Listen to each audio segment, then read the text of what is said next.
It's so amazing to hear from our students. And the last time we were in this room in person, I remember when Matt made Rashawn the offer for an internship, and it's amazing to see where he's taken that.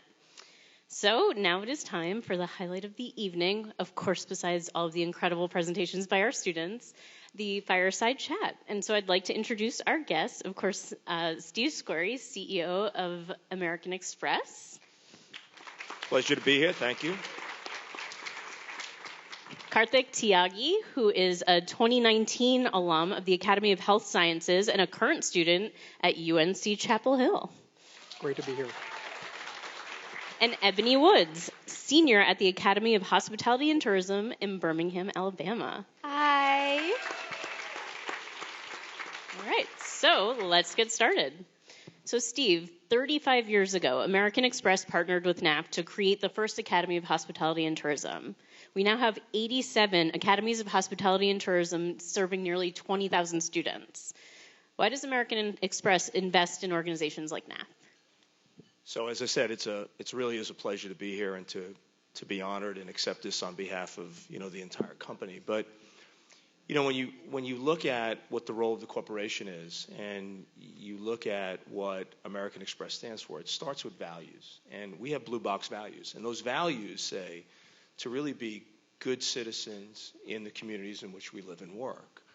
It's one thing to have those values, but it's another thing to actually act on those values. And 35 years ago, Jim and Sandy, where did Jim go? Jim's over there. Jim and Sandy decided to put those values into action, and then Ken continued that. And I'm just standing on the shoulders of great leaders at this particular point in time, because without their foresight, without their wisdom, without their judgment, and when you look at it, American Express was really obviously hospitality. We were known for travel and entertainment, whether it was traveler's checks, whether it was travel or our cards. And so we always saw a need for, investment in hospitality as well. And to be able to provide opportunities to underserved communities and underprivileged people was, I think, just a tremendous thing for us to do. And we continue to do that today. And I think it's really important that not only that we do this, but many corporations do this. And I think, corporations realize that they have a responsibility. And the responsibility that we have as corporate citizens is to give back to the communities and to provide opportunities for those that would not have them. And so that's why we continue to support organizations like this and many others. Thank you. So this is a question. Yeah. So this is a question for all three of you. When you think about the theme for tonight, rise to the moment, to the challenge, to the opportunity, what life experiences, individuals, or moments stand out to you? Ebony, why don't we start with you? So when I think of this, rise to the moment, rise to the challenge, I think of this moment here today. I wouldn't be here in this moment if it weren't for the opportunities NAF has presented me. All these opportunities are things that have led me to be here today where I am, and the things that I have done are through my academy. And I think that without NAF, people like me wouldn't be in these positions to be able to speak. I'm just 18 years old, and I'm here in front of you in a panel being able to talk to you about these things. And I think that is just amazing, and it puts me in a predicament of where I am someone of importance and someone that can speak about my experiences.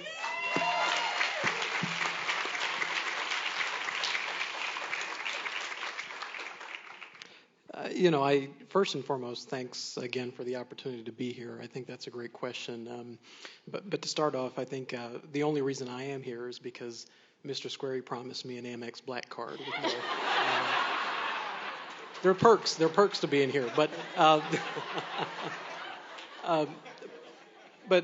jokes aside, the question's a good one, because I think when I think about rising to the moment and rising to the challenge, I think to the past and to the foundation that the people in my life have had and the impact that they've had.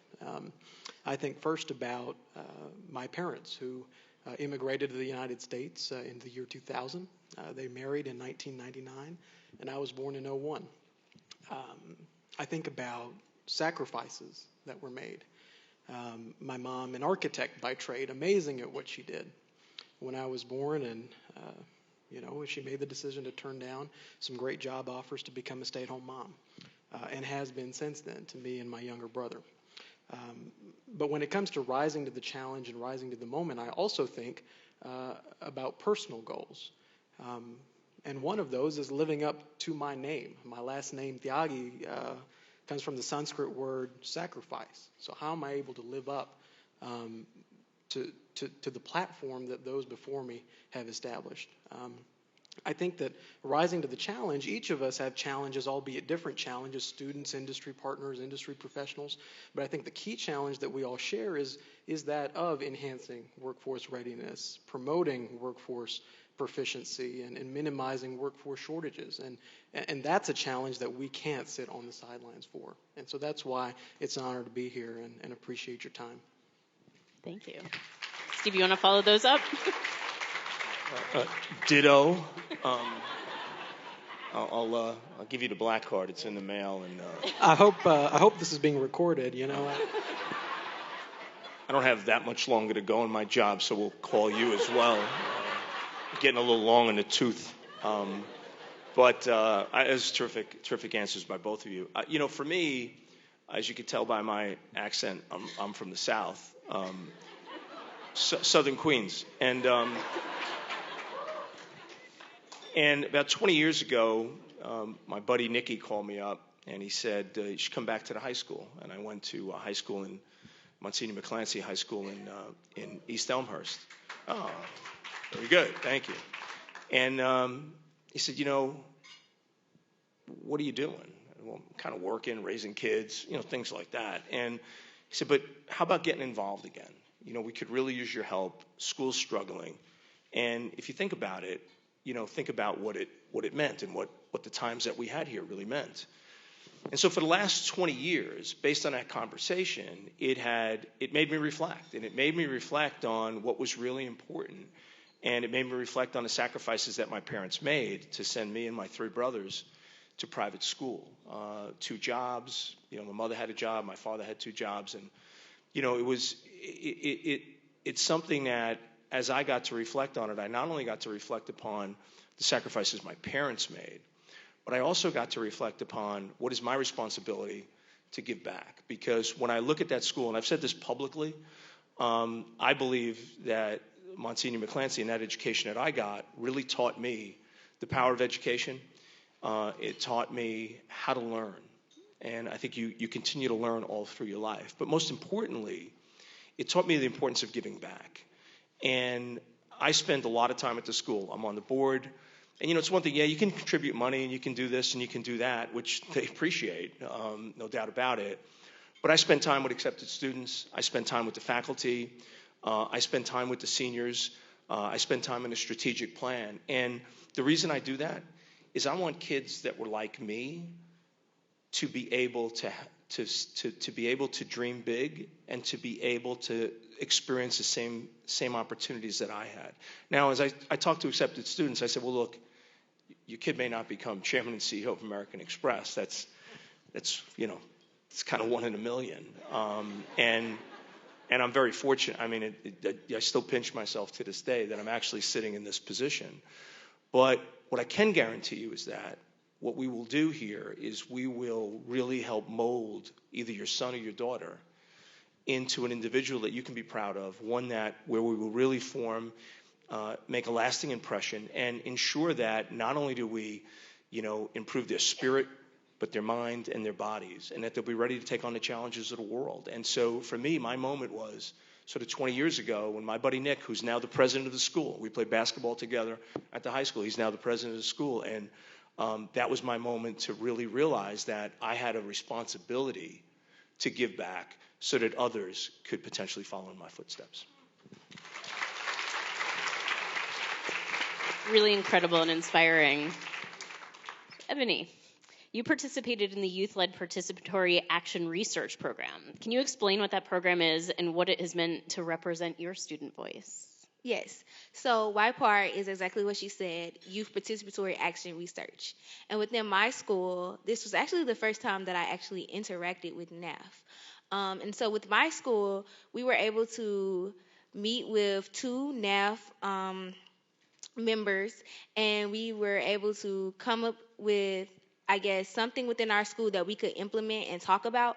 And so me and a couple of other of my peers decided that we wanted to talk about mental health and things that described within our schooling and in our education on how we could fix these things, and how we have student health centers, and we can be able to gather the community together and come up with a solution. And with that, we spent month-long processes of going over and evaluating data and creating surveys and submitting them to the school. And we even got the principal of our school to join in and been able to implement these changes. And we were able to send it to the superintendent of our schools to create different opportunities and different things to get students engaged and to see what we could implement within our school. And because of that, I was able to be the voice of the students within the school, and people have come to me in my school and have asked me, "Hey, can we do this? Can you talk to the principal?" And to be that voice was an amazing feeling, because it showed me that what NAF does and what we do actually works.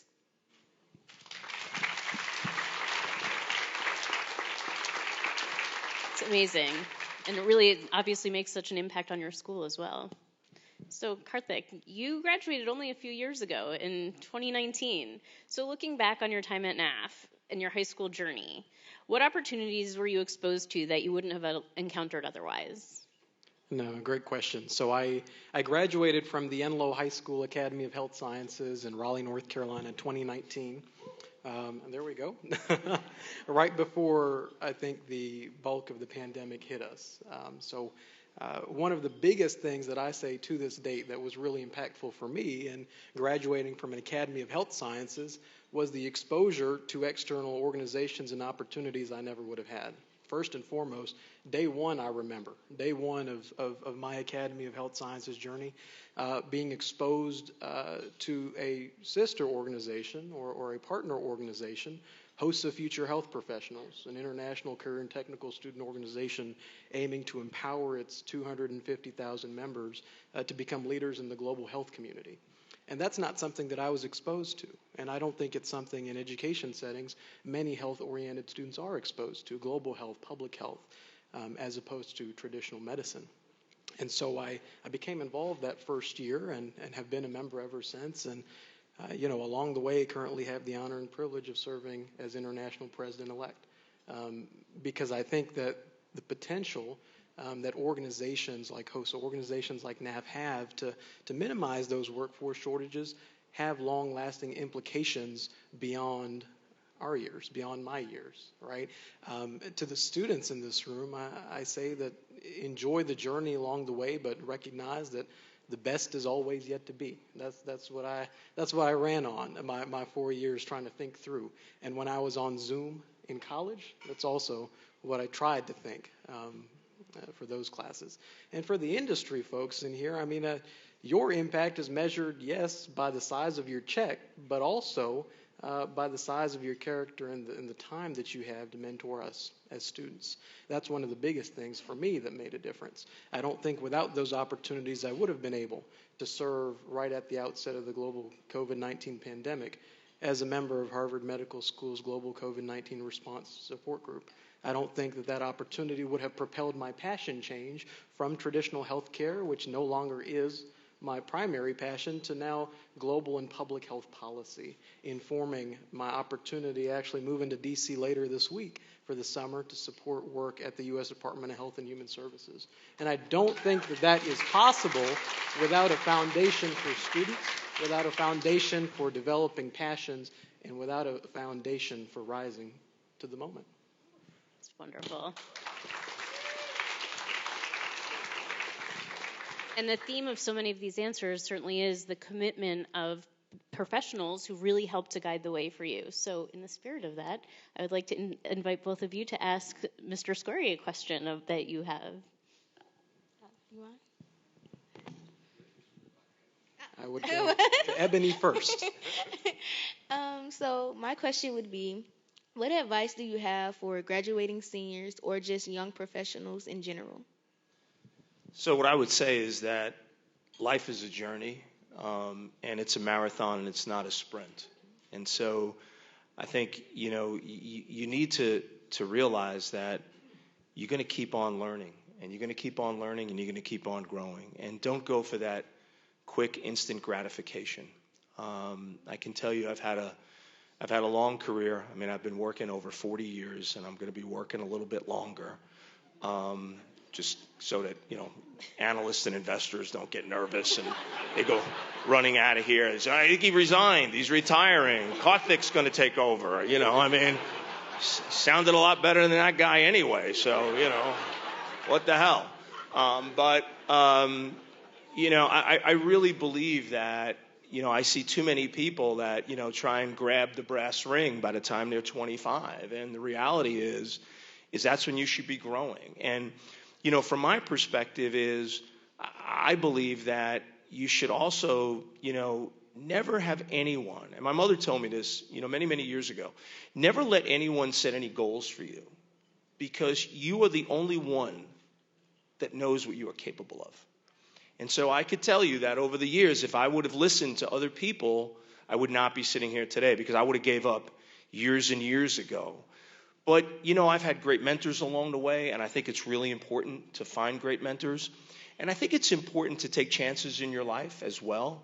Put yourself out there. Be courageous. Be authentic.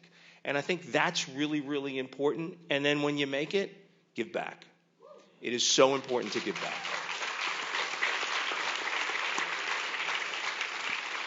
So, Karthik, do you have a question besides about the black card? Oh, I have to think. Be on public health policy, because it's not. I have to think about another one real quick. No, I think, Mr. Square, to that point of giving back, I'm curious. American Express as a company is one that has produced some great leaders we see today, a testament to that fact. What are your thoughts on the attributes or the skill sets or the pieces that make a good leader or embody good leadership? A lot of people talk about leadership. A lot of people write a lot of books about leadership. But for me, there are two things that are really table stakes. The first thing is you have to have great values. It is really hard to be a great leader without great values, without integrity, without trust. And it's hard to get people to follow somebody that doesn't have those kind of values. The second thing I learned from a great leader, and that's Ken Chenault. If you want to be a great leader, you have to be willing to serve. You have to be willing to serve. And I had a front row seat. I had a front row seat to this man for a long, long time. 14 years working directly for him, and through his entire tenure as CEO. So, and what you have to realize as a leader is that the organization is not there to serve you. You are there to serve the organization. And that is so important. And you don't read that in a book. And you see so many people that are leading organizations that's not their mindset. Their mindset is to use their position as a platform for themselves. And that's not right. It's not what you should be doing. You need to serve not only your colleagues within the company, your customers, but your community as well. And then you get into, obviously, you got to have a good head on your shoulders. That always helps, But I think it gets down to, you need to have vision. You need to be able to communicate. You need good judgment. And that's all important. And you could say, well, okay, look, Steve, you're talking about this right now, and you're the CEO and chairman. It doesn't just apply if you're the CEO and chairman. It applies if you're leading a club in high school. It applies if you're leading something in college. It applies if you're leading a small group of people. And it's something that applies all the way through your entire career. And so what I would just close with saying is you can't replace good values, and you cannot replace the mindset of you are there to serve. If you do serve, I will tell you, not only will you be a respected leader, you will feel so much self-enjoyment from doing that you should try it, because it's really worth it.